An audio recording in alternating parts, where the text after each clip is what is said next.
Question है shown below is a graph with 4 straight line. एक graph है जिसमें 4 स्ट्रेट लाइन है और आगे लिखा है it is given that lines K1, K2 and K3। जो लाइंस K1 है, K1 देखो बच्चा ये वाली line, then K2 this one and K3 ये वाली। पॉइंटर पे ध्यान देना, तीनों एक पॉइंट पे इंटरसेक्ट करती है, intersect at exactly one point, एक पर्टिकुलर पॉइंट पे इंटरसेक्ट कर रही है। ये आपको माइंड में रखना है। इसके अलावा ये कहा है कि लाइन K3 वाली जो लाइन है ना, जो K1 और K2 के साथ इंटरसेक्टिंग भी है, वो साथ साथ K4 के साथ पैरेलल है। इस बात का ध्यान रखना है, यानी कि K3 is parallel to K4। और हमें करना क्या है, हमें बताना है which of the following is the equation of K3। K3 की इक्वेशन क्या रहेगी, ये हमें कंफर्म करना है। इन 4 इक्वेशन में से कौन सी इक्वेशन K3 की है। तो ध्यान से समझना बच्चा। सबसे पहले बच्चा ये ध्यान दो, K3 और K4 पैरेलल है, पैरेलल लाइंस यानी कि नो सोल्यूशन।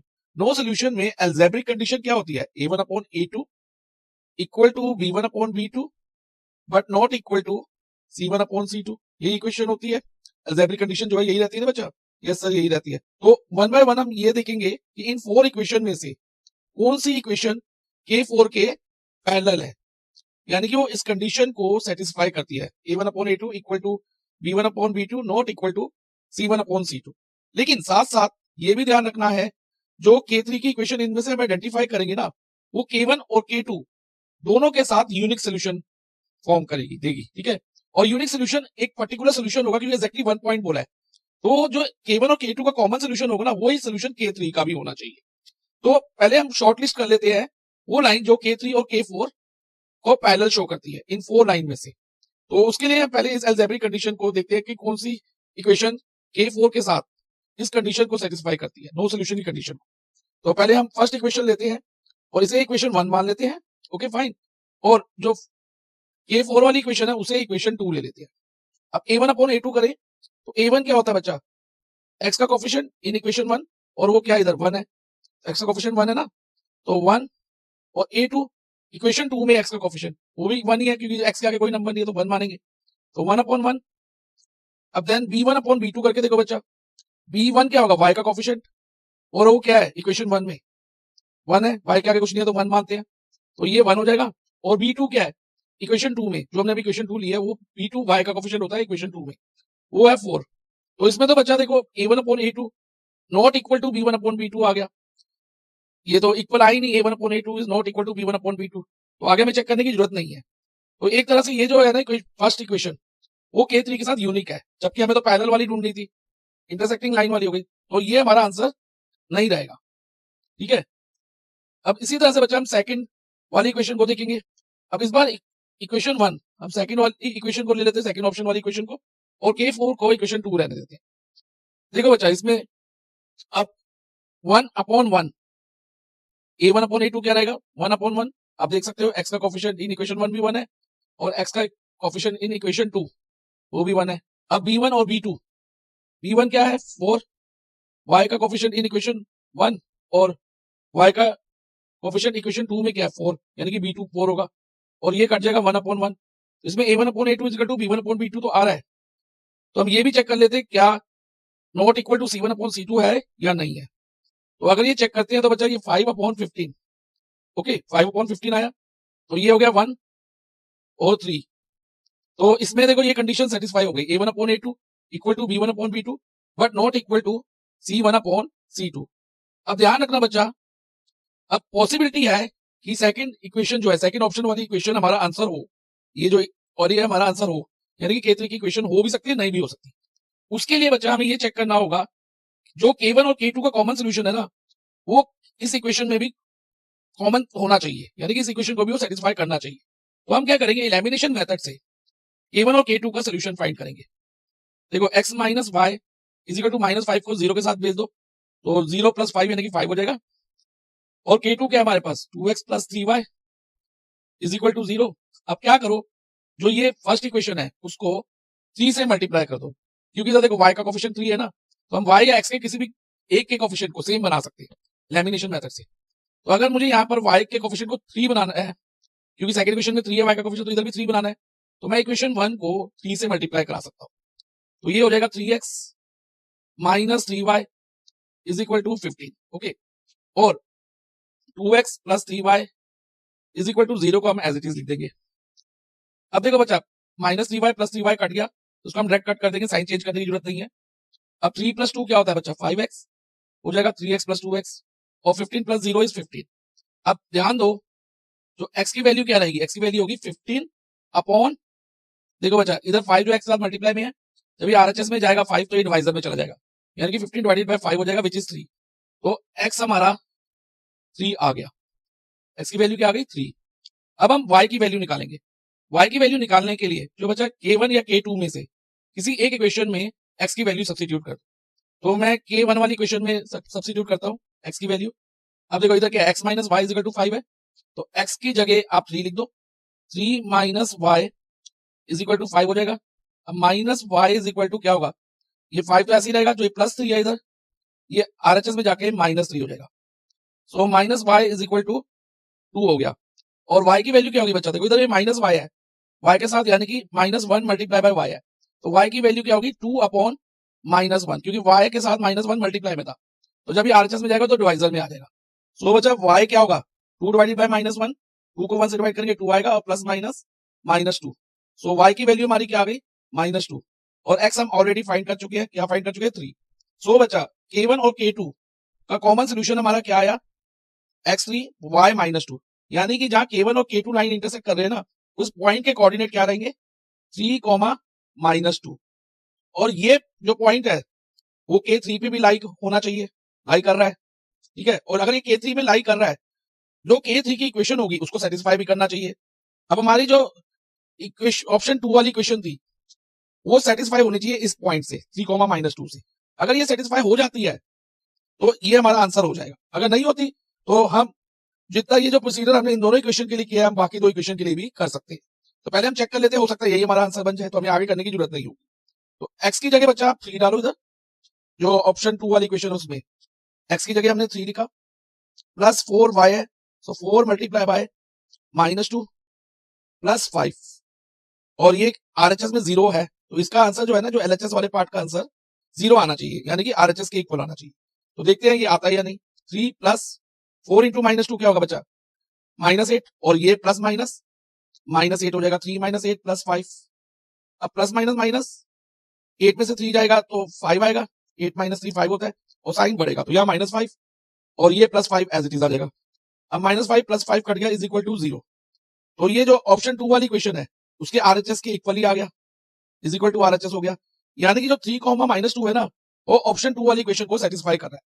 और जो ऑप्शन 2 वाली क्वेश्चन है वो k3 की इक्वेशन रहेगी, क्यों रहेगी, क्योंकि वो k3 और k4 के पैरेलल है, और इसका सोल्यूशन k3 का k1 और k2 के सोल्यूशन के बिल्कुल एग्जैक्ट है, सेम है, यानी कि 3, -2 ही है, जो k1 और k2 का सोल्यूशन है वही सोल्यूशन k3 का है।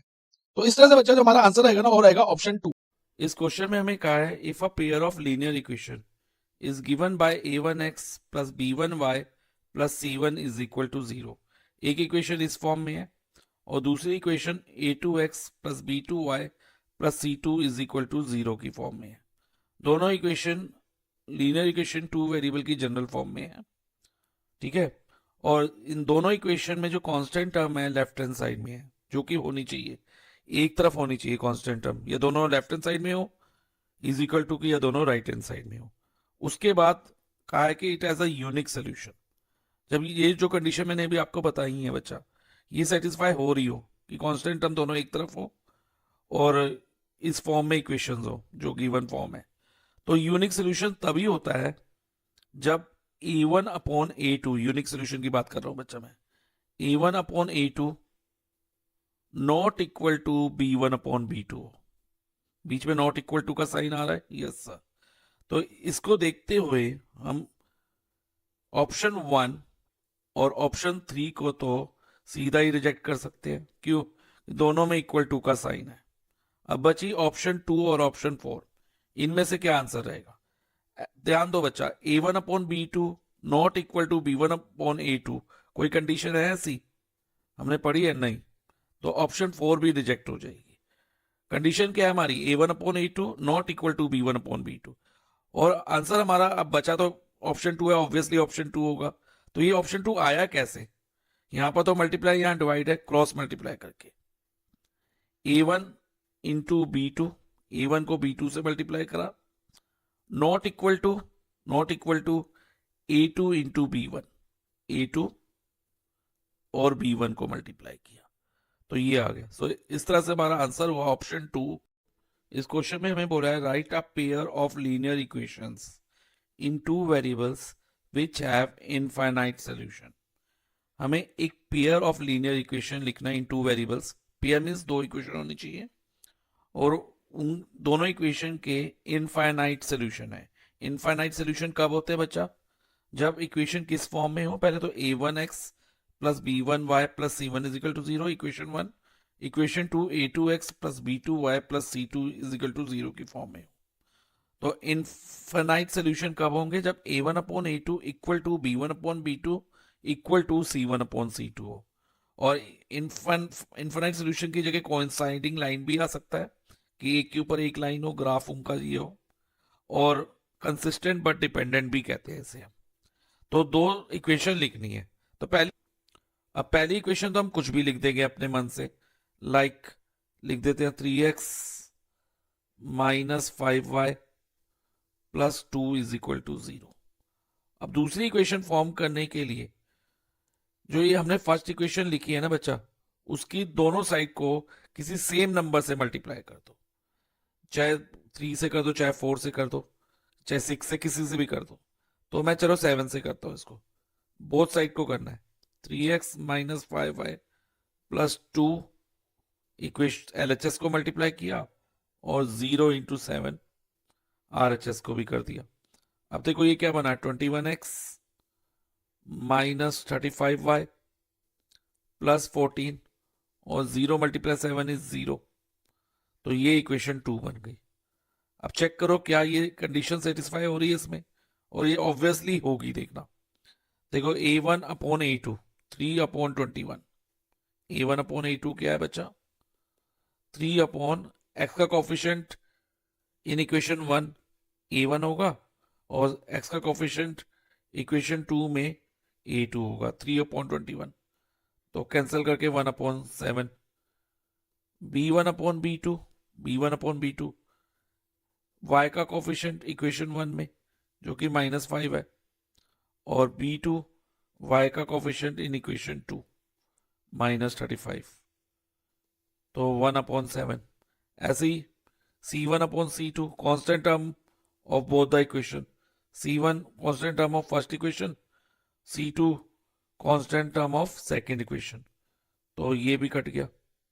तो क्या ये कंडीशन सेटिस्फाई हो रही है? a1 upon a2 equal to b1 upon b2 equal to c1 upon c2, तो yes, so this equation is satisfy. तो हमारा आंसर ये दो इक्वेशन रह जाएगा। Shown below is a pair of linear equation. हमें एक पेयर ऑफ लीनियर इक्वेशन दी है। पेयर मीन्स एक पेयर में ऑब्वियसली दो इक्वेशंस होती हैं, ठीक है? तो दो इक्वेशंस दी हैं और हमें कहा है कि first part without finding the value of x and y, x और वाई की वैल्यू फाइंड किए बिना मतलब कि एक्स और वाई की वैल्यू फाइंड नहीं करनी, और हमें प्रूफ क्या करना है कि x minus y is equal to 1 है। और सेकेंड पार्ट में हमें करना है find the values of x and y. तो उसके बाद हमें इस रिजल्ट को यूज करते हुए एक्स और वाई की वैल्यू फाइंड करनी है। तो बच्चा ध्यान देना इस क्वेश्चन में, पहले आप ये भूल जाओ कि फर्स्ट पार्ट आपको गिवन है, आपको सीधा इन इक्वेशन को सॉल्व करने को कह दें, तो आप क्या ऑब्जर्व कर रहे हो इन इक्वेशन में? इसमें देखो बच्चा, x का कोफिशिएंट इक्वेशन 1 में और y का कोफिशिएंट इक्वेशन 2 में सेम है, कुछ नहीं है तो 1 1 है ना दोनों के आगे, यस सर। इसी तरह से इक्वेशन 1 में y का कोफिशिएंट देखो 0.99 है और x का कोफिशिएंट इक्वेशन 2 में 0.99 है। दोनों इक्वेशन में y और x का कोफिशिएंट सेम है और x और y का भी सेम है, ठीक है? x और y का सेम है और y और x का सेम है, क्रॉस में सेम आ रहे हैं। तो ऐसे केस में मैंने आपको बताया हम कौन सा मेथड यूज करते हैं, add and minus method. Add and minus method, एक बार हम ऐड करते हैं, एक बार हम दोनों इक्वेशन को माइनस करते हैं। तो जो हमें फर्स्ट रिजल्ट है ना, x minus y is equal to 1 लाना है, तो ये तो हमारा रिजल्ट माइनस करने से आएगा। तो हम ऐड और माइनस में से कुछ भी पहले कर सकते हैं, ये हमारी चॉइस है। ओके, तो पहले मैं माइनस कर रहा हूं, क्यों? क्योंकि मुझे x minus y is equal to 1 चाहिए। तो हम ये भी कर सकते हैं, इक्वेशन 1 को 2 से सब्ट्रैक्ट करें या 2 को 1 से करें, एक ही बात है। तो अभी मैं क्या कर रहा हूं, इक्वेशन 2 को 1 से सब्ट्रैक्ट करा रहा हूं, क्योंकि जैसे लिखी हुई उसी ऑर्डर में हम सब्ट्रैक्ट कर लेते हैं। तो जब हम सब्ट्रैक्ट करते हैं ना, तो सेकेंड वाली इक्वेशन को जिसको हम सब्ट्रैक्ट कर रहे हैं, जैसे 2 को 1 से सब्ट्रैक्ट करा रहे हैं, तो उसको हम, उसके जो साइन होते हैं ना इक्वेशन 2 के, साइन चेंज हो जाएंगे। मान लो यहाँ प्लस है तो ये माइनस हो गया, या y के आगे क्या प्लस है, यहां पर भी माइनस हो गया, और यहां पर भी माइनस हो गया। अब ध्यान दो बच्चा, अब इधर x के आगे कुछ नहीं है तो 1 है, 1 है ना। तो अब 1 में से हमें 0.999 माइनस करना है। तो इसको हम कैसे माइनस करेंगे, पहले हम लिखेंगे 1.00030 और माइनस 0.999। अब 0 में से तो 9 माइनस नहीं हो सकता, तो हमें बोरो करना पड़ेगा। अब ये 0 खुद है तो ये भी कहां इससे बोरो करेगा, और ये 0 है तो ये 1 से बोरो करेगा। तो सबसे पहले ये 10 बन जाएगा और इससे पहले 0। अब यहाँ 9 और यहाँ 10, फिर यहाँ 9 और यहाँ 10।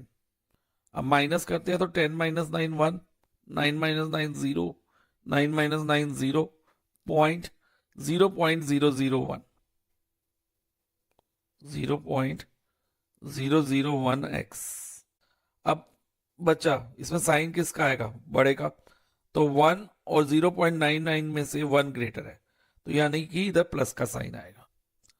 अब अगेन प्लस माइनस माइनस, तो 1 बड़ा है तो 1 में से 0.999 माइनस करेंगे, रो माइनस करके क्या है, हमने इधर कराई है 0.0001, और साइन ग्रेटर का, इधर 1 ग्रेटर है तो माइनस का साइन हो जाएगा, -0001y इज इक्वल टू, ध्यान देना बच्चा। अब 2.999 में से अगर हम 2.998 माइनस करते हैं तो देखो क्या होगा, 9 माइनस 8 1 हो गया, 9 माइनस 9 0, अगेन 9 माइनस 9 0, फिर पॉइंट आ जाएगा,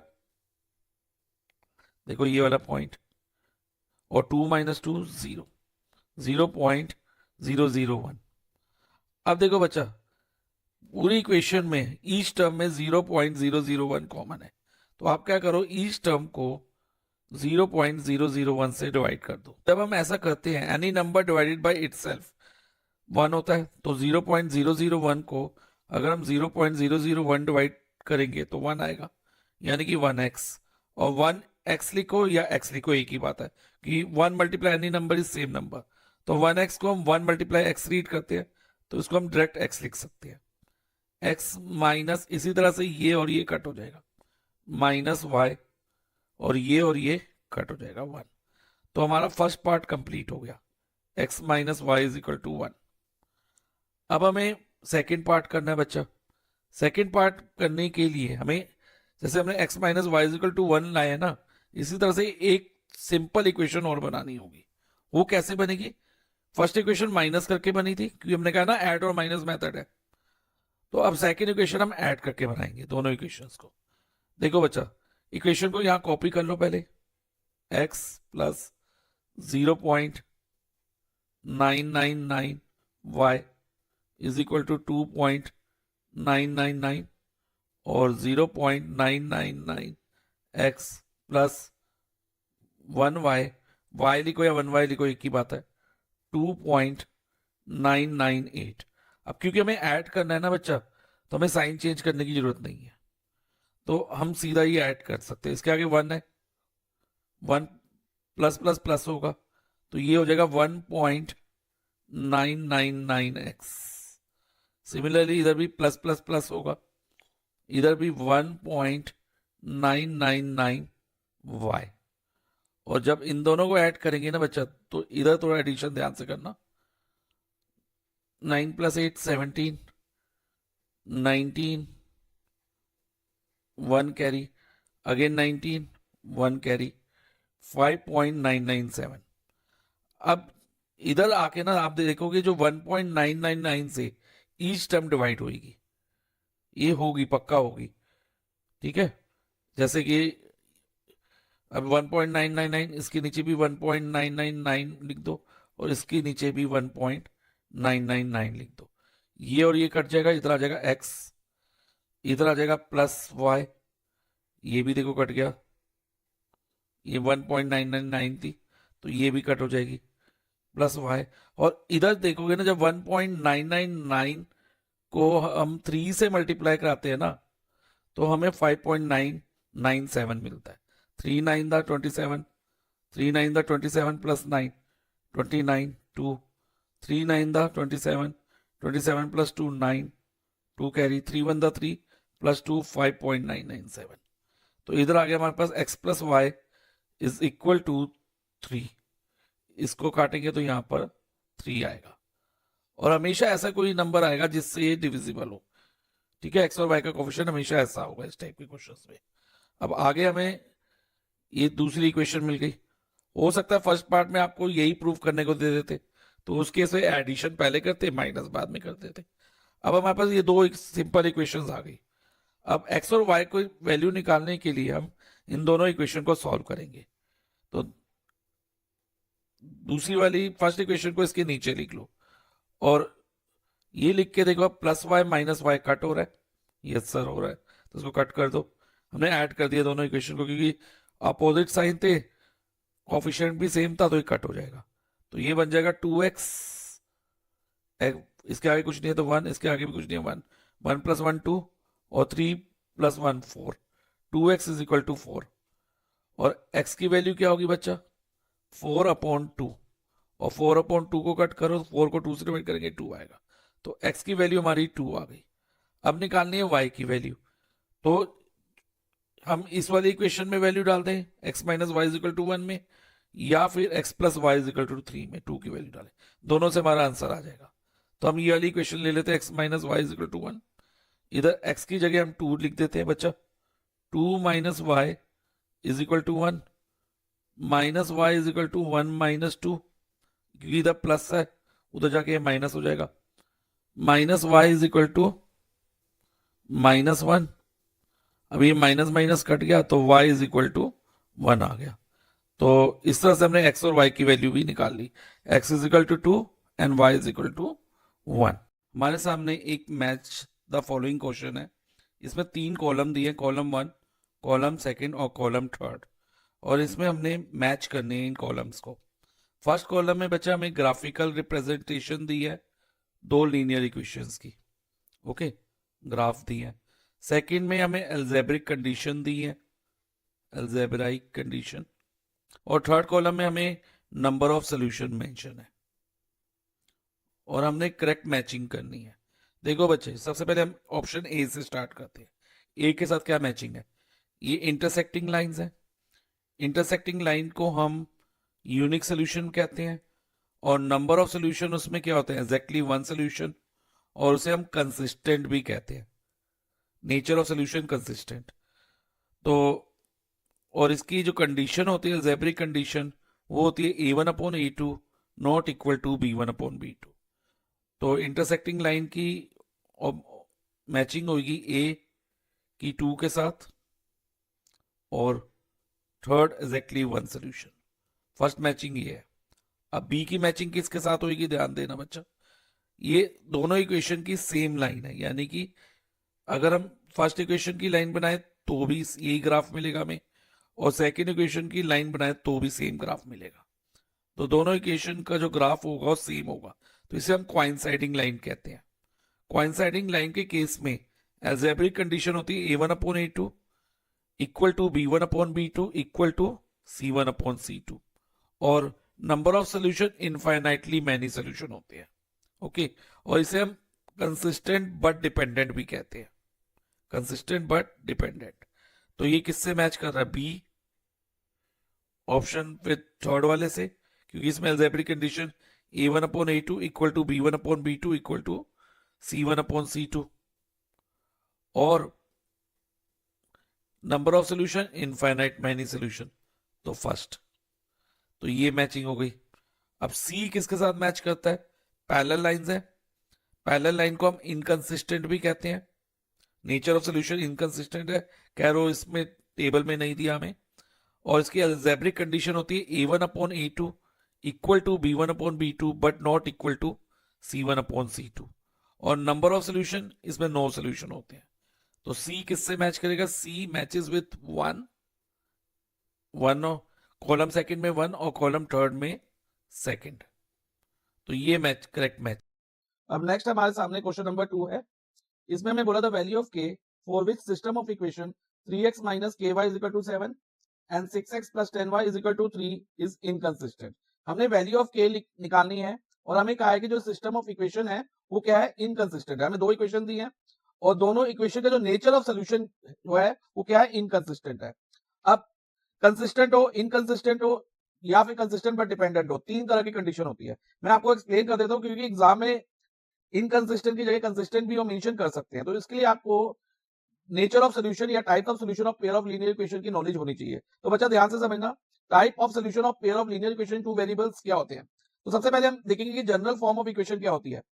फर्स्ट इक्वेशन की जनरल फॉर्म होगी a1x plus b1y plus c1 is equal to 0 और a2x plus b2y plus c2 is equal to 0। ठीक है, हाँ ये हो सकता है कि c1 और c2 दोनों RHS में भी हो सकते हैं, LHS में भी रख सकते हैं, लेकिन दोनों एक साइड में होना जरूरी है। अगर किसी क्वेश्चन में इक्वेशन 1 में LHS में हो और इक्वेशन 2 में RHS में हो, कांस्टेंट टर्म c1 और c2 की बात कर रहा हूं मैं, तो हमें उसको एक साइड में करना होगा, या तो दोनों को RHS में रखेंगे या दोनों को LHS में, तो अकॉर्डिंगली हम शिफ्ट कर लेंगे।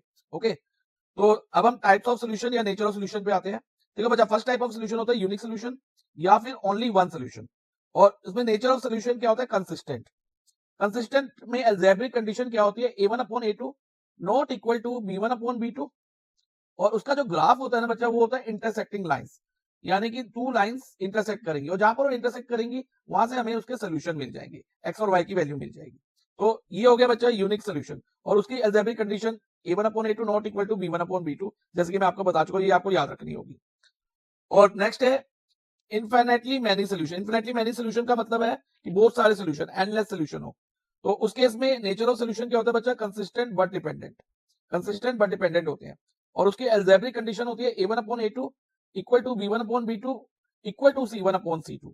और इसमें जो ग्राफ बनता है ना बोथ द इक्वेशंस का, और वो क्या होती है, दोनों जो लाइंस बनेगी दोनों इक्वेशन को रिप्रेजेंट करती हुई, वो एक दूसरे के ऊपर बनेगी, ओवरलैप कर लेंगी। तो ओवरलैप कर लेंगे, एक दूसरे को कवर कर लेंगे, तो हमें एक ही लाइन दिखती है दोनों इक्वेशंस के लिए, इक्वेशन 1 के लिए भी और इक्वेशन 2 के लिए भी। तो इसलिए देखो बच्चा, इधर एक लाइन लिखी है और इधर मैंने L1 और L2 लिखा हुआ है, तो ये ध्यान रखना, और इसे हम कहते हैं कोइंसाइडिंग लाइंस। ओके, सो अब आगे बढ़ते हैं। No solution, type of solution क्या रहेगा? No solution. और nature of solution inconsistent. Inconsistent में अलजेब्रिक कंडीशन क्या होती है? a1/a2 equal to b1/b2 but not equal to c1/c2, जब भी इनकंसिस्टेंट होता है। तो यही कंडीशन हम यूज करेंगे अपने क्वेश्चन में। और इसका जो ग्राफ होता है it would be parallel lines. जो टू लाइंस बनेगी ना, दो ग्राफ बनेंगे लाइन ग्राफ, वो एक दूसरे को पैरेलल होंगे, दोनों इक्वेशन को जो लाइंस रिप्रेजेंट करेंगी। ओके, तो this is all about the nature of solution. तो अब हम क्वेश्चन पे आते हैं। तो हमारा क्वेश्चन में हमें क्या दिया? इनकंसिस्टेंट। तो हम इनकंसिस्टेंट वाली कंडीशन अप्लाई करेंगे। वो इनकंसिस्टेंट सोल्यूशन क्या होगा? a1/a2 equal to b1/b2 not equal to c1/c2। अब हमने k की वैल्यू निकालनी है, और k की वैल्यू जो k के इक्वल है, इनमें से कोई एक वैल्यू। ठीक है, तो हम क्या करेंगे? हम a1/a2 इक्वल टू b1/b2 वाला पार्ट ले लेंगे इस कंडीशन का, नॉट इक्वल वाला नहीं लेंगे, क्योंकि हमने ये नहीं निकाला कि k किसके इक्वल नहीं है, ये नहीं निकालना, हमें निकालना किसके इक्वल है। तो हम इसलिए a1/a2 इक्वल टू b1/b2 लेंगे। ओके, और k की वैल्यू फाइंड करेंगे। अब a1 जैसे कि हमने जनरल फॉर्म से कंपेयर करें, a1 जो होता है ना, x का कोफिशिएंट होता है इन इक्वेशन 1, तो x का कोफिशिएंट इक्वेशन 1 में हमारे पास 3 है, अपॉन a2 x का कोफिशिएंट इन इक्वेशन 2, x का कोफिशिएंट जो इक्वेशन 2 में है, और वो क्या है? 6 है। तो 3/6 इज इक्वल टू b1/b2। अब b1 जो है बच्चा y का कोफिशिएंट होगा इक्वेशन 1 में, यानी कि -k, अपॉन b2 y का कोफिशिएंट इक्वेशन 2 में, और वो क्या है? 10 है। नॉट इक्वल टू, वैसे हम इसकी जरूरत नहीं है, फिर भी हम लिख देते हैं, हम सॉल्व इसी को लेके करेंगे, c1/c2। और c1 और c2 क्या होते हैं? कांस्टेंट टर्म होती है दोनों इक्वेशन में। तो फर्स्ट इक्वेशन में कांस्टेंट टर्म 7 है और सेकंड इक्वेशन में कांस्टेंट टर्म 3 है। अब देखो बच्चा, दोनों इक्वेशन में जो कांस्टेंट टर्म है RHS में ही है, एक साइड में है, तो इसलिए हमें इसको शिफ्ट करने की जरूरत नहीं पड़ी। अब k की वैल्यू निकालने के लिए मैंने जैसे कि बताया, तो हम फर्स्ट टू रेशियो का यूज करेंगे इतने पार्ट का। तो उसके लिए क्रॉस मल्टीप्लाई कराओ बच्चा पहले, जैसे 6 इंटू माइनस 6k हो जाएगा, is equal to 3 multiply by 10 होगा, क्रॉस मल्टीप्लाई, तो 3 मल्टीप्लाई बाय 10 इज 30। अब बच्चा k की वैल्यू क्या होगी, k is equal to 30 upon -6, 30 upon -6, क्योंकि -6 इधर k के साथ मल्टीप्लाई में था, जब ये LHS से RHS में शिफ्ट होगा तो ये डिवाइजर में चला जाएगा, डिवाइड में चला जाएगा, तो 30 डिवाइडेड बाय -6 हो जाएगा। अब 30 को 6 से डिवाइड करते हैं तो हमें क्या मिलता है बच्चा, 5 मिलता है, और साइन किसका आएगा, प्लस माइनस -5, तो k की वैल्यू क्या होगी, -5, सो हमारा आंसर हुआ ऑप्शन बी। नेक्स्ट हम क्वेश्चन नंबर 10 करेंगे। इसमें हमें बोला pair of linear equation is shown below. हमें एक pair of linear equation given है, दो इक्वेशन है, पेयर मींस टू इक्वेशंस होगी उसमें, where b is an integer, जिसमें b जो है ना एक इंटीजर है। इक्वेशन क्या है, फर्स्ट इक्वेशन है 2x minus y is equal to b plus 1, ये इक्वेशन 1 है, ओके। और सेकंड इक्वेशन है x plus in bracket b minus 1 y is equal to 3b, ये सेकंड इक्वेशन है। और हमसे पूछा क्या है बच्चा, देखो इधर क्या लिखा, for any value of b की किसी भी वैल्यू के लिए, for how many solution does the pair of equation have, b की हम कोई भी वैल्यू रखें या कोई भी वैल्यू हो, तो जो इक्वेशन के कितने सोल्यूशन होंगे, नंबर ऑफ सोल्यूशन के बारे में बताना है, और हमें अपने आंसर को जस्टिफाई भी करना है।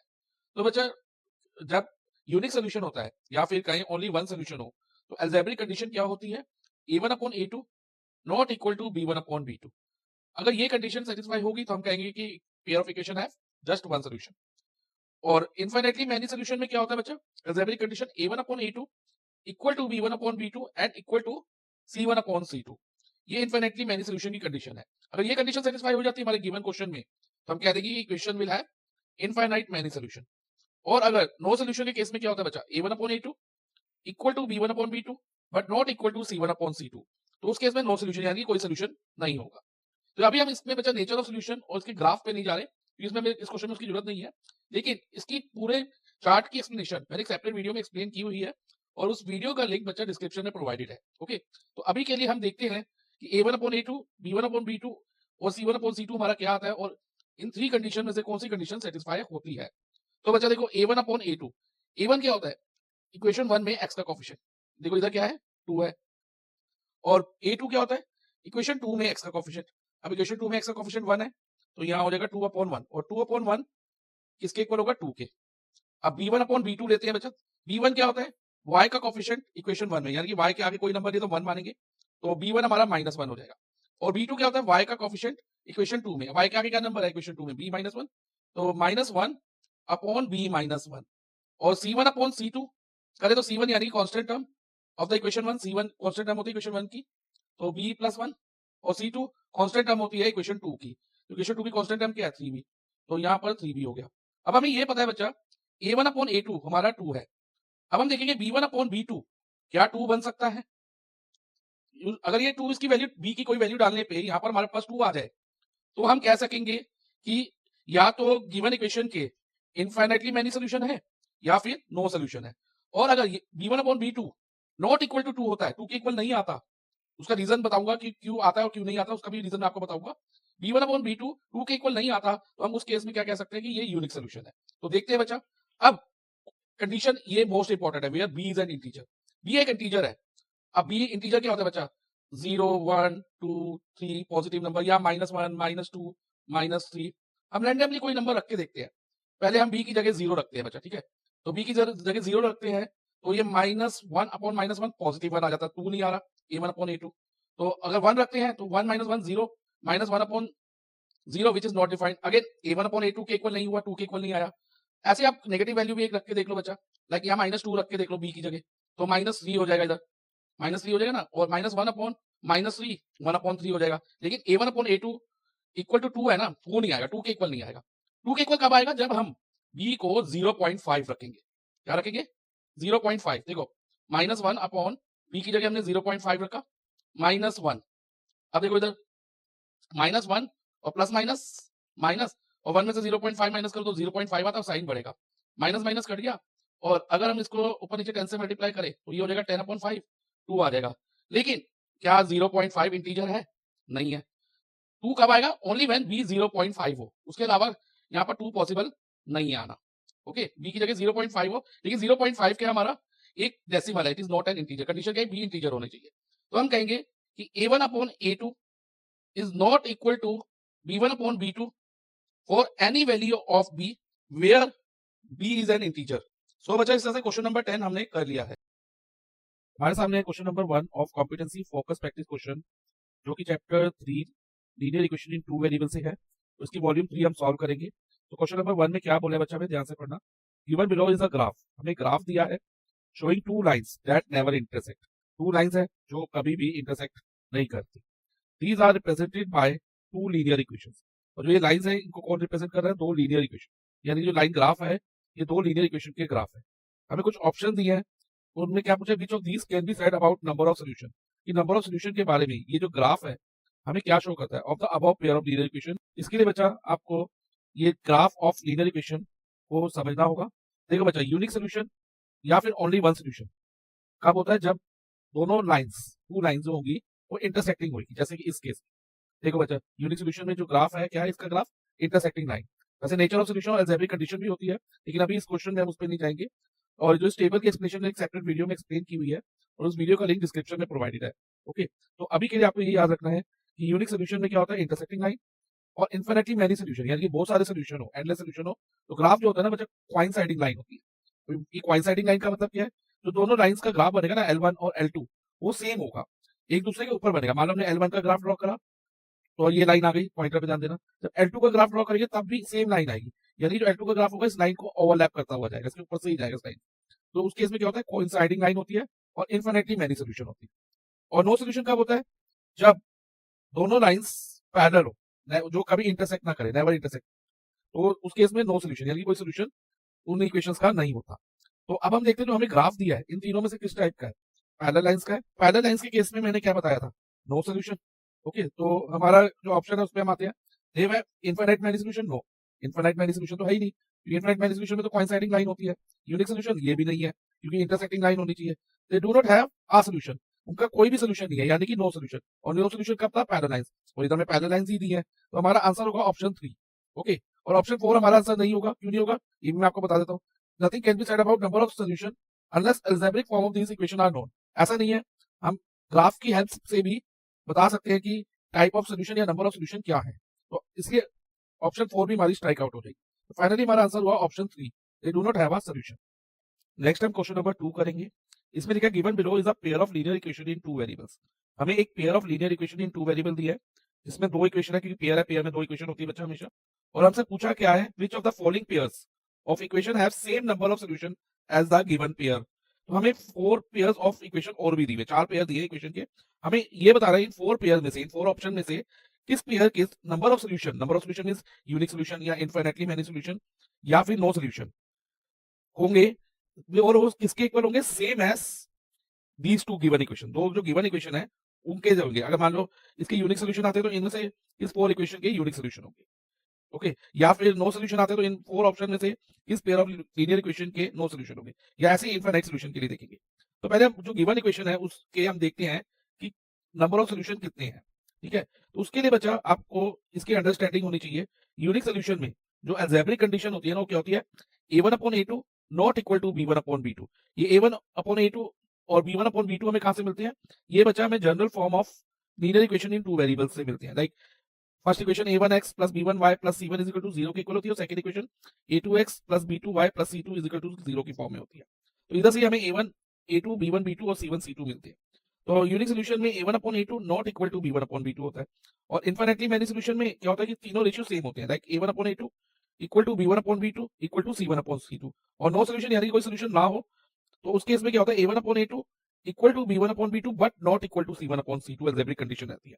और बाकी नेचर ऑफ सोल्यूशन इसके जो ग्राफ है बच्चा, वो मैंने डिटेल में एक वीडियो में एक्सप्लेन किया हुआ है, सेपरेट वीडियो में एक्सप्लेन किया है। उस वीडियो का लिंक डिस्क्रिप्शन में मैं आपको प्रोवाइड कर दूंगा, आप वहां से देख सकते हो इसको।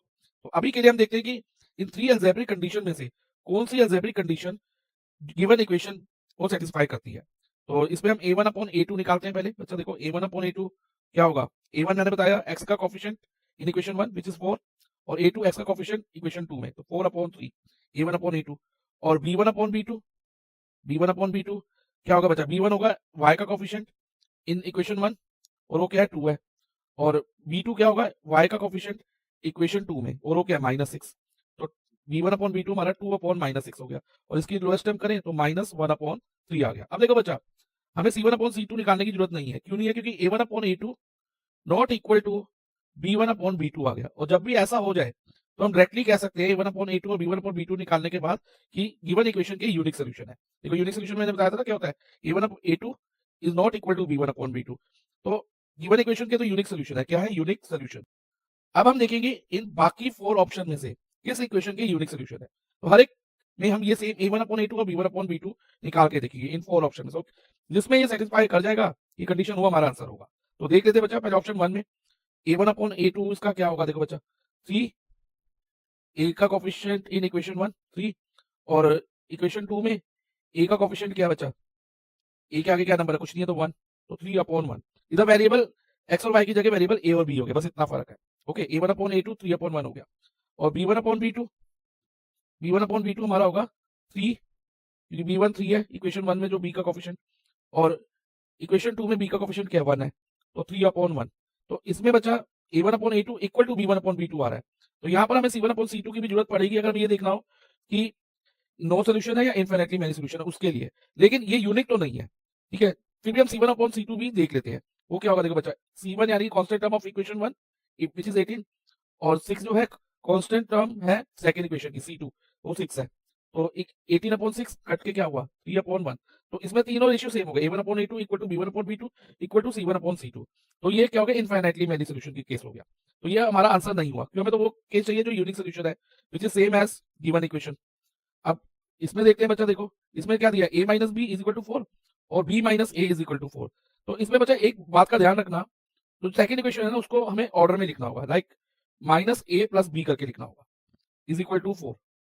ऑर्डर सेम होना चाहिए इक्वेशंस का, जैसे इधर ए माइनस बी की ऑर्डर में है तो इधर भी ए और बी की ऑर्डर में होना चाहिए, ए पहले और बी बाद में। तो अगर आप देखो बच्चा इसमें A1 अपॉन A2 निकाले तो A1 हमारा ए का coefficient in equation 1 which is 1, और इक्वेशन 2 में ए का कोफिशिएंट क्या है? -1। सो A1 अपॉन A2 हमारा 1 अपॉन -1 यानी कि -1 हो जाएगा। अब इसमें B1 अपॉन B2 निकालो बच्चा, वो भी क्या सेम आ रहा है? B1 upon B2, B1 upon B2, B1 यानी कि B का coefficient in equation 1 which is -1, और B2 B का कोफिशिएंट इक्वेशन 2 में वो क्या है? 1 है, तो -1 अपॉन 1 -1 इसमें भी इक्वल आ रहा है। तो अब इसमें अगर C1 अपॉन C2 निकालते हैं बच्चा, तो देखो क्या होता है? C1 अपॉन C2 4 अपॉन 4 1 आ गया। तो इसमें बचा A1 upon A2 equal to B1 upon B2 but not equal to C1 upon C2, यानी कि नो सोल्यूशन। लेकिन हमें नो सोल्यूशन तो नहीं चाहिए, हमें तो यूनिक सोल्यूशन वाला चाहिए, तो ऑप्शन 2 भी हमारा आंसर नहीं होगा। तो अब हम नेक्स्ट ऑप्शन 3 में ट्राई करेंगे। ऑप्शन 3 देखो बच्चा, A1 अपॉन A2 निकाल लेते हैं पहले हम। A1 अपॉन A2, A1 कितना होगा इसका? 6। अब आप देख ही सकते हो बच्चा, A का कोफिशिएंट इक्वेशन 1 में, और A2 3, 6 अपॉन 3, और कैंसिल करके ये 2 आ जाएगा A1 अपॉन A2, और B1 अपॉन B2, B1 मैंने बताया B का कोफिशिएंट होगा इक्वेशन 1 में व्हिच इज -2, और इसके अलावा B का कोफिशिएंट इक्वेशन 2 में क्या है? 1 है, तो ये B2 होगा, तो यहाँ 1 हो गया, -2 अपॉन 1। तो इसमें बचा A1 upon A2 not equal to B1 upon B2। तो यूनिक सोल्यूशन इसमें ही आया है, तो ऑप्शन 3 हमारा आंसर आएगा। ऑप्शन 4 भी आपका आंसर नहीं होगा। क्यों नहीं होगा? क्योंकि इसमें अगर हम करेंगे ना तो ये वाली कंडीशन सेटिस्फाई होगी, A1 upon A2 equal to B1 upon B2 but not equal to C1 upon C2, यानी कि नो सोल्यूशन होगा। तो यूनिक सोल्यूशन ओनली किस केस में है? ऑप्शन 3 में। तो हमारा आंसर होगा ऑप्शन 3। नेक्स्ट हम करेंगे क्वेश्चन नंबर 3।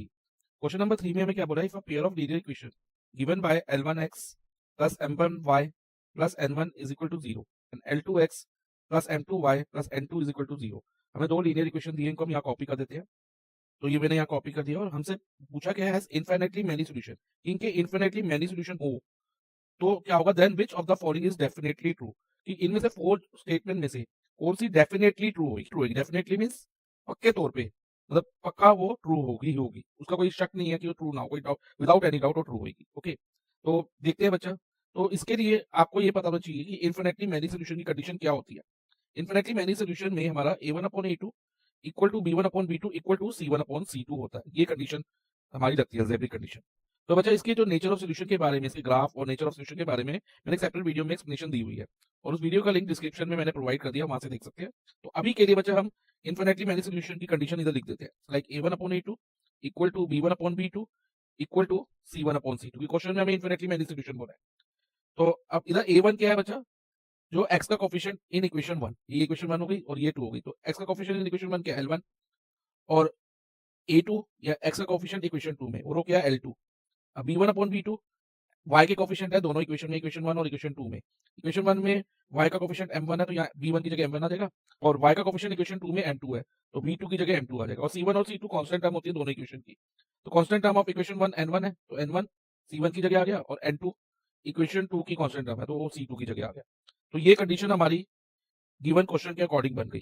अब हम 1 बाय 1 देखते हैं कि कौन सी ऑप्शन डेफिनेटली ट्रू है।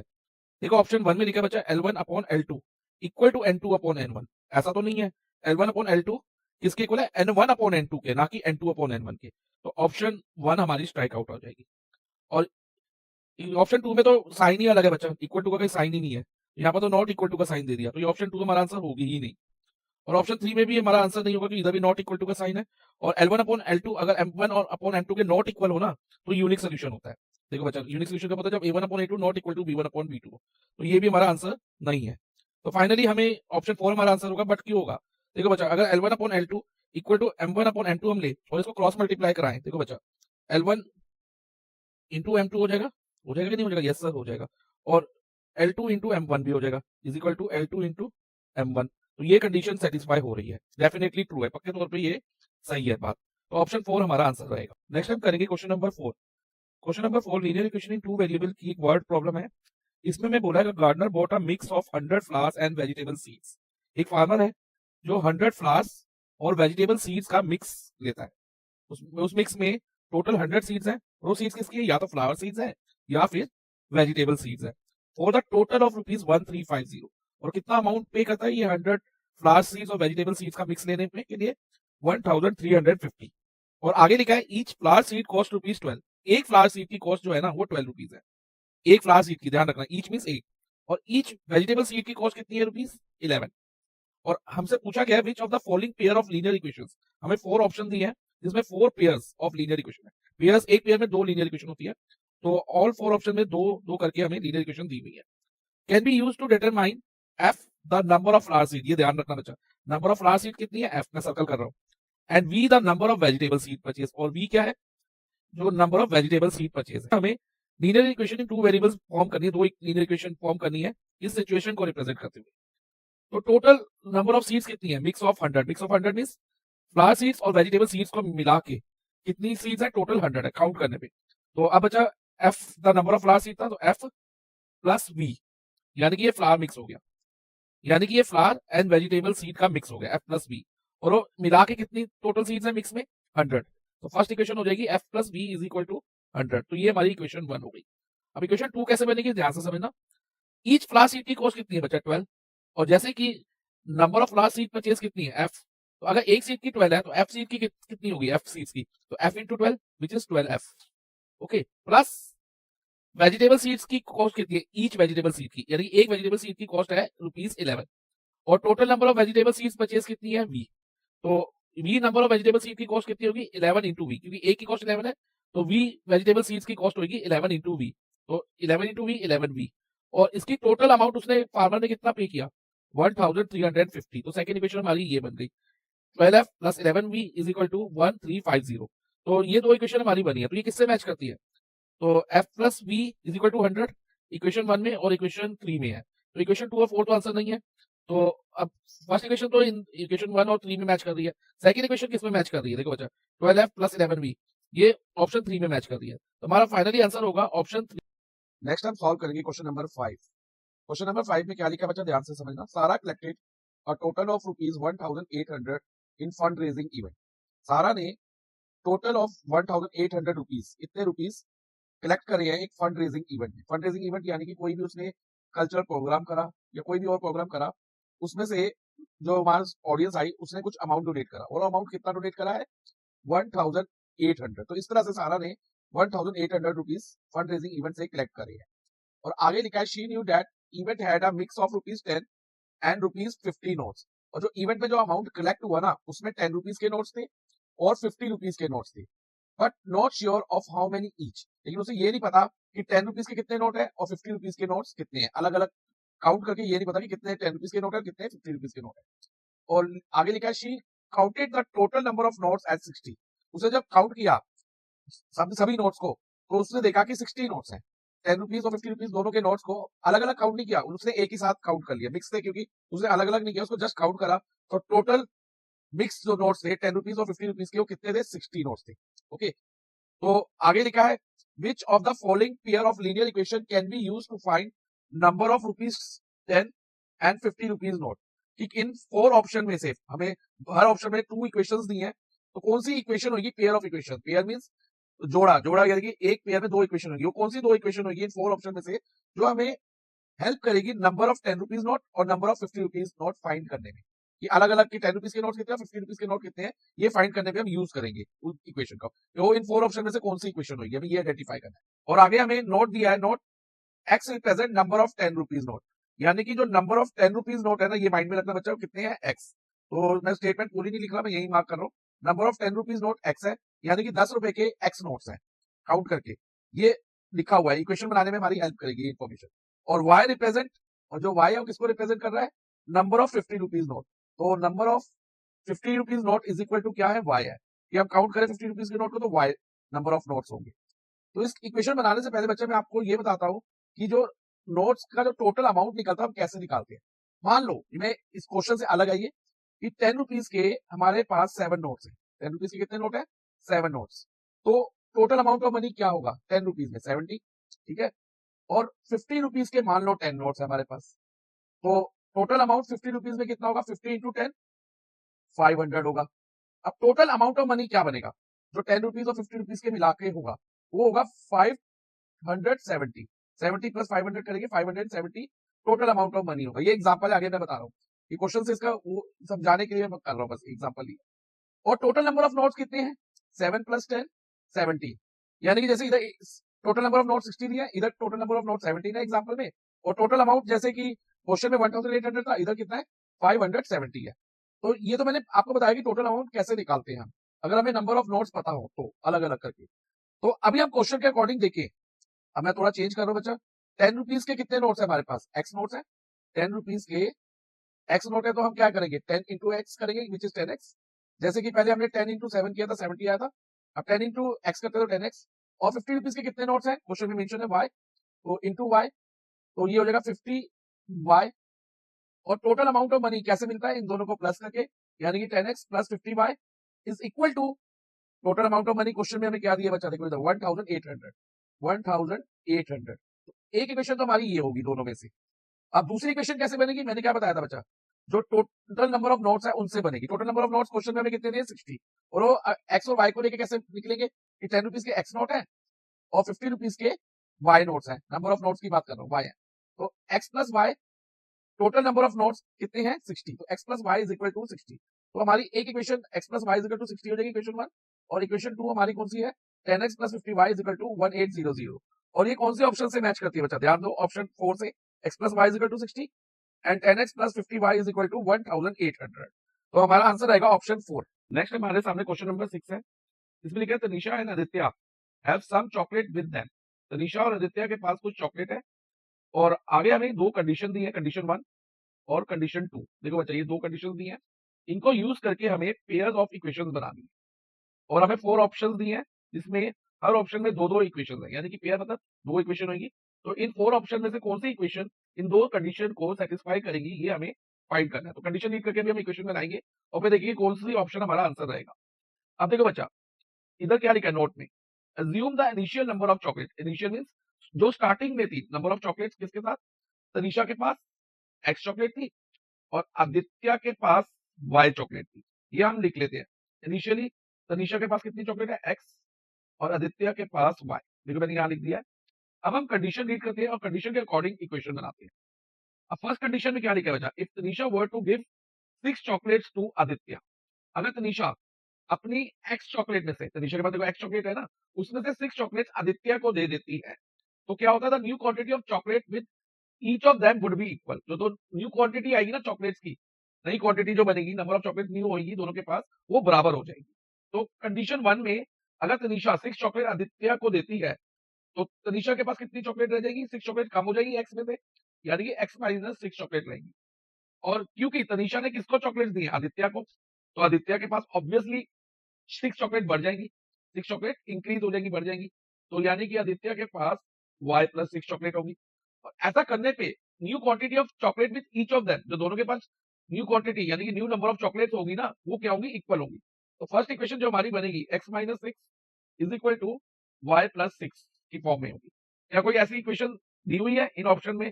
यस, ऑप्शन वन और ऑप्शन टू में हमें ये इक्वेशन दी है। देखो बच्चा, x minus six is equal to Y plus six, और ऑप्शन टू में भी x minus six is equal to Y plus six. लेकिन जो सेकंड इक्वेशन मैच करती है या नहीं करती वो हम देखेंगे। वो किससे पता चलेगी? कंडीशन सेकंड से। अब देखो बच्चा, लिखा है इंस्टेड। इंस्टेड वर्ड का मतलब है अब आप फर्स्ट सिचुएशन को भूल जाओ, उसका कोई लेना देना नहीं है, उसकी जगह इंस्टेड मींस उसकी जगह। अब कंडीशन क्या है? If Aditya were to give 3 chocolate to Tanisha, Aditya क्या करती है, 3 चॉकलेट किसको दे देती है? तनीषा को। अब जब आदित्य 3 चॉकलेट देगी तो आदित्य के पास 3 चॉकलेट कम हो जाएगी, यानी कि कितनी चॉकलेट रह जाएगी? जो इनिशियली उसके पास y चॉकलेट थी, y में से 3 चॉकलेट दे दी तो y माइनस 3 चॉकलेट बचेगी। और ऐसा करने पे तनीषा के पास कितनी चॉकलेट हो जाएगी बच्चा? x प्लस 3 चॉकलेट हो जाएगी, क्योंकि तनीषा, आदित्य ने किसको दी है? तनीषा को दी है। तो तनीषा के पास 3 चॉकलेट बढ़ जाएगी, इंक्रीज हो जाएगी, तो हम x प्लस 3 कर देंगे तनीषा के उसमें।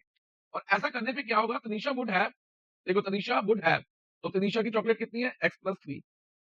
वो वुड हैव 4 टाइम्स, 4 टाइम्स का मतलब is equal to 4 multiply, times का मतलब होता है multiply, as many chocolate as Aditya initially had. इस वर्ड इनिशियली पे फोकस करना, जो उसके पास इनिशियली चॉकलेट थी ना उसका 4 टाइम्स होगा। इस y माइनस 3 का नहीं, सेकंड कंडीशन वाली का नहीं होगा, ध्यान रखना 4 टाइम्स। y माइनस 3 का मत करना, जो उसका इनिशियल चॉकलेट थी आदित्य के पास। इनिशियली कितनी चॉकलेट थी बच्चा? देखो y थी ना, तो 4y, 4 इंटू वाई हो जाएगा, यानी कि 4y। तो इक्वेशन क्या फॉर्म हुई? x plus 3 is equal to 4y। तो ये कौन सी ऑप्शन है? ये इक्वेशन ऑप्शन टू में। तो हमारा आंसर ऑप्शन टू रहेगा, जिसमें first equation x minus six is equal to Y plus six है, और second equation x plus 3 is equal to 4y है। तो फाइनली हमारा आंसर हुआ ऑप्शन नंबर टू। नेक्स्ट हम करेंगे क्वेश्चन नंबर 7। क्वेश्चन नंबर 7 एक असर्शन रीजन क्वेश्चन है। इसमें बच्चा हमें एक पेयर ऑफ लीनियर इक्वेशन दी है। पेयर ऑफ लीनियर इक्वेशन यानी कि दो इक्वेशन होगी एक पेयर में। इक्वेशन वन है हमारी x minus 2y plus 3 is equal to 0, और सेकंड इक्वेशन है 3x plus 4y minus 11 is equal to 0। तो ये इक्वेशन टू होगी। असर्शन ए में लिखा है the pair of linear equation has unique solution, कि पेयर ऑफ लीनियर इक्वेशन के यूनिक सॉल्यूशन है, ये असर्शन में लिखा है। तो यूनिक सॉल्यूशन कब होते हैं बच्चा? जब अलजेब्रिक कंडीशन क्या हो? a1 upon a2 not equal to b1 upon b2। तो देखते हैं बच्चा क्या ये कंडीशन सेटिस्फाई होती है या नहीं। तो पहले हम a1 अपॉन a2 निकालते हैं। a1 यानी कि x का कोएफिशिएंट इक्वेशन 1 में, x का कोएफिशिएंट इक्वेशन 1 में यानी कि x के आगे क्या नंबर है? कुछ नहीं है, तो 1। तो a1 हमारा 1 हो गया। और a2 x का कोएफिशिएंट इक्वेशन 2 में, वो क्या है बच्चा? 3 है। तो a2 3 हो गया। तो a1 अपॉन a2 हमारा 1 अपॉन 3 आया। अब आगे देखो बच्चा, b1 upon b2, b1 y का कोएफिशिएंट होता है इक्वेशन 1 में, और वो क्या है? -2 है। यस सर, -2 है। और b2 y का कोएफिशिएंट इक्वेशन 2 में, और वो क्या है? 4। तो -2 अपॉन 4, और लोएस्ट टर्म करें तो -1 अपॉन 2। ओके, तो क्या a1 upon a2 equal to b1 upon b2 आया? नहीं आया, यानी कि a1 upon a2 is not equal to b1 upon b2। और अभी मैंने बताया जब a1 upon a2 not equal to b1 upon b2 होता है तो इक्वेशन के यूनिक सोल्यूशन होते हैं। तो यही लिखा था pair of linear equation unique solution assertion में। तो असर्शन तो हमारी ट्रू हो गई। अब हम रीजन रीड करते हैं और देखते हैं कि रीजन ट्रू है या फॉल्स है। अब रीजन में क्या दिया था? Pair of linear equation represent a pair of coincident line. अब अच्छा, अगर यूनिक सोल्यूशन हो तो ग्राफ क्या होता है? कोइंसिडेंट लाइन नहीं होता, क्या होता है? इंटरसेक्टिंग लाइन होता है। देखो, यूनिक सोल्यूशन के केस में जो ग्राफ है ना वो क्या होता है? इंटरसेक्टिंग लाइन होता है। अगर इंटरसेक्टिंग लाइन है तभी हम यूनिक सोल्यूशन कहेंगे। कोइंसिडेंट लाइन कब होता है? इनफाइनाइटली मैनी सोल्यूशन के केस में। कोइंसिडेंट लाइन इज जो दोनों लाइंस है ना सेम होंगी, लाइन दोनों इक्वेशन की जो लाइंस हैं वो सेम होगी, L1 और L2 सेम रहेगी, एक दूसरे को ओवरलैप करेंगी। तो यूनिक सोल्यूशन में तो क्या होनी चाहिए? इंटरसेक्टिंग लाइन होनी चाहिए, लेकिन इधर बोल दिया कोइंसिडेंट लाइन। तो ये ट्रू नहीं है, रीजन गलत है, फॉल्स है। तो हम रीजन में फॉल्स लिख देंगे। तो हमारा आंसर होगा assertion is true but reason R is false. तो हमारा आंसर होगा ऑप्शन 3। क्वेश्चन है the pair of equation 3 raise to power x plus y is equal to 81 and 81 raise to power x minus y is equal to 3 has. हमें दो equations दी हैं बच्चा जो कि x और y की टर्म में है। अभी ये जो इक्वेशन है बच्चा एक्सपोनेंशियल फॉर्म में है, तो इसको हम linear equation in two variable की जनरल फॉर्म में एक्सप्रेस करेंगे, इन दोनों इक्वेशन को। उसके बाद हमें ये चेक करना है कि जो इन इक्वेशन के सोल्यूशन है वो नो सोल्यूशन है या यूनिक सोल्यूशन है या इनफाइनाइटली मैनी सोल्यूशन है, या यूनिक सोल्यूशन होने के साथ साथ उनकी specific value x is equal to 2 1/8 and y is equal to 7/8 है। ये हमें चेक करना है। ओके, तो ये कैसे करेंगे ध्यान से समझना। तो पहले हम इनको दोनों इक्वेशंस को लीनियर इक्वेशन की जनरल फॉर्म में एक्सप्रेस करेंगे। लीनियर इक्वेशन की जनरल फॉर्म क्या होती है बच्चा, a1x plus b1y is equal to c1, first equation की जनरल फॉर्म होगी, और सेकंड इक्वेशन की होगी a2x plus b2y is equal to c2। तो अब ये करते हैं, तो कैसे करेंगे ध्यान से समझना। अब 3 raise to power x plus y अभी एज इट इज आएगा, और 81 को हम प्राइम फैक्टराइज कर देंगे। और अगर हम 81 को प्राइम फैक्टराइज करते हैं तो 81 पहले 3 से डिविजिबल है, 27 27 3 से जाएगा तो 9 9 3 से जाएगा तो 3, और 3 फाइनली 3 से जाएगा तो 1 आएगा। तो 3 कितनी बार आ रहा है, 4 टाइम्स, तो ये हो जाएगा 3 रेज टू पावर 4। अब देखो बच्चा, अगर बेसिस सेम हो और बीच में इज इक्वल टू का साइन हो तो हम पावर्स को सेम लिख सकते हैं। तो हमारी इक्वेशन क्या होगी, x plus Y is equal to 4, ये इक्वेशन 1 हो जाएगी। Okay, this is equation 1। अब सेकंड इक्वेशन हम इससे फॉर्म करेंगे। अब 81 को अगर प्राइम फैक्टराइज करते हैं, अभी मैंने जो किया है 3 रेज टू पावर 4 आता है, तो इसको हम 3 रेज टू पावर 4 लिख देंगे, और आउटसाइड ब्रैकेट जो ये पावर x माइनस वाई है ये एज इट इज कॉपी हो जाएगी, और इज इक्वल टू 3 हो जाएगा। अभी तो 3 की कोई पावर नहीं है तो हम 1 मान लेते हैं। अब अच्छा इधर ध्यान दो, ये जो 3 raise to power 4 outside bracket एक और पावर x माइनस वाई है, तो इधर हम लॉ ऑफ एक्सपोनेंट लगा सकते हैं, x raise to power n outside bracket power n हो, तो हम उसको x raise to power n into n लिख सकते हैं, यानी कि 4 इंटू एक्स माइनस वाई, ये दोनों मल्टीप्लाई हो जाएंगे पावर्स जो है। तो हमारी इक्वेशन होगी 4 in bracket x minus Y, 4 into X minus Y, और जो ये पावर मल्टीप्लाई होकर किसके एक पर हो जाएगी, 1 के, क्योंकि बेस दोनों का 3 है सेम है, इज इक्वल टू 1 लिख देंगे। अब अच्छा ब्रैकेट ओपन करें तो ये बनता है 4x minus 4y is equal to 1। अब हमें ये चेक करना है कि जो ये इक्वेशंस आई हैं इनकी नो सोल्यूशन है या यूनिक सोल्यूशन है या इनफाइनाइट मैनी सोल्यूशन है, और अगर यूनिक सोल्यूशन है तो क्या ये जो वैल्यू है ऑप्शन डी में ये इनकी वैल्यू है या नहीं, ये भी चेक करना है। तो कैसे करेंगे बच्चा, ध्यान से समझना। इसके लिए पहले हम a1 upon a2, b1 upon b2 और c1 अपॉन c2 की वैल्यू ले लेंगे। a1 अपॉन a2 करें तो यानी कि a1 और a2 x के कोएफिशिएंट होते हैं इक्वेशन 1 और इक्वेशन 2 रिस्पेक्टिवली। देखिए तो बच्चा इक्वेशन 1 में x का कोई नंबर नहीं है तो 1 मान लेते हैं, तो a1 हमारा 1 हो जाएगा, और इक्वेशन 2 में x का कोएफिशिएंट क्या है 4, तो 1 अपॉन 4। अब b1 अपॉन b2 देखें तो अब b1 y का कोएफिशिएंट इन इक्वेशन 1, y के आगे क्या नंबर है, कोई नंबर नहीं है तो 1 मान लेंगे अगेन, तो b1 हमारा 1 हो जाएगा, और b2 y का कोएफिशिएंट इक्वेशन 2 में, तो y का कोएफिशिएंट इक्वेशन 2 में क्या है -4, तो ये हमारा -1 अपॉन 4 हो जाएगा। ठीक है, तो b1 अपॉन b2 -1 अपॉन 4 हो गया। और c1 अपॉन c2 करें तो बच्चा ध्यान से समझना, c1 constant term of first equation की कांस्टेंट टर्म जो कि 4 है, और जो c2 है वो सेकंड इक्वेशन की कांस्टेंट टर्म 1 है। तो इसमें बच्चा ध्यान दो, a1 upon a2 is not equal to b1 upon b2 आ रहा है, क्योंकि इधर 1 अपॉन 4 है a1 अपॉन a2, और b1 अपॉन b2 -1 अपॉन 4 है, दोनों की वैल्यू अनइक्वल है। नंबर सेम है लेकिन नेगेटिव है तो ये अनइक्वल ही होगी। तो इसमें बच्चा हमारी कौन सी कंडीशन सेटिस्फाई हो रही है, a1 upon a2 not equal to b1 upon b2, तो हम लिख देंगे since a1 upon a2 is not equal to b1 upon b2, तो हम ये मान सकते हैं कि हमारा यूनिक सोल्यूशन होगा।